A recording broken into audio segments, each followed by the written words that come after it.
Hello friend, thanks for sharing this time with me. I have an experience I want to share with you about how to earn your promotion. I think it's essential you know that you ought to earn your promotion. There's this boss I want to call David. David was a lazy and laid-back boss. He didn't like to work at all. And what he would do on a typical day is that all his responsibilities, especially the ones that appear to be very stressful and tasking, he will pass it to his immediate subordinate, Mark. And Mark will do all the job. And when he's done, he passes it back to his boss, David. And David will put his name on it and present it as though he did the job. So Mark, his subordinate, was doing all the job, and David was taking all the credit. And it continued like that, and David was shining and Mark was sweating. Now this continued for a while, and Mark was beginning to get discouraged because all his effort and all his sweat and all his investment in work, the credit was taken by his boss, David. One day, it so happened that there was a need for somebody to go and relieve another person at a particular branch of this organization, and Mark, the subordinate of David, was asked to go to this branch to relieve the person that needed to proceed on maternity leave. For 3 months, Mark was not in the office, and David had to do all the job Mark was doing for him. And of course, that was when the secret was revealed to everyone. And of course, everybody now knew that Mark was really the person doing the job. After 3 months, Mark returned to the headquarters and returned to the department. And a few weeks later, he was instructed to head a parallel team like David was heading. And of course, Mark ceased to report to David.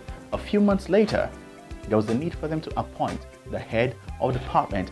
And who do you suppose was picked as the head of department? Mark, the man that knew the job, that was reporting to David. And incidentally, after a while, Mark became the boss of David. You see, you need to understand the fact that when you are asked to do a job, it is not just in the interest of the business, it is also in your own interest. Every time you're given a task to carry out, every time you're given a responsibility to carry out in an organization, not only are you supposed to do it in order to ensure that you're a productive staff, it will also help you in the place of experience and expertise and competence. If you're in the habit of pushing your responsibilities and pushing your tasks to your subordinates to do for you, and you put your name on it and present it to the superiors as though you did it, one day your secret will be out. A good boss leads from the front. A good boss takes responsibility as well. You lead by example. You don't sit down and tell people what to do. You join them and do it with them. That is a leader that lays good examples for his subordinates. You need to teach them, you need to show them, and you need to demonstrate how work ought to be done effectively and efficiently. Don't just be a boss. Be a leader and be a good coach. Train them, teach them, and equip them. By so doing, you're training, you're teaching, and equipping yourself as well to be better. If you keep on doing what you do, if you are in the habit of pushing jobs and responsibilities to subordinates, and you just sit down and relax and you take credit for the work they do, one day you realize when it comes to competence, effectiveness, productivity, you're no longer relevant. Your subordinate will take all the glory because he is the one that knows the answers. He is the one that can do the job. And before you know what's happening to you, he may become your boss, and you may begin to report to someone you actually trained and you raised. I want to challenge you this morning. Take responsibility. Do your job. Carry out your own task. Teach, train, equip, and raise followers.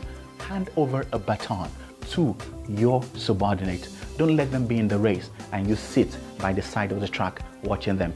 Join them with it. Get your hands dirty as well. Work with them and be a great leader and a team player as well. That is the way to earn your promotion. You sit down and watch and think by luck you will lead the team. It doesn't play out like that. You must know for you to lead. So I want to encourage you this morning. Don't just watch your subordinates. Join them, work with them, train them, coach them, raise them, and in the process, learn to become better yourself. You can earn your promotion. You don't have to wait for luck or for someone to spot you on the account of the number of years you spent on that seat. Earn it by diligently working hard and being productive as well, even as you raise a great team. Earn your promotion. My name is Muyiwa Afolabi. Thank you for sharing this time with me. Enjoy.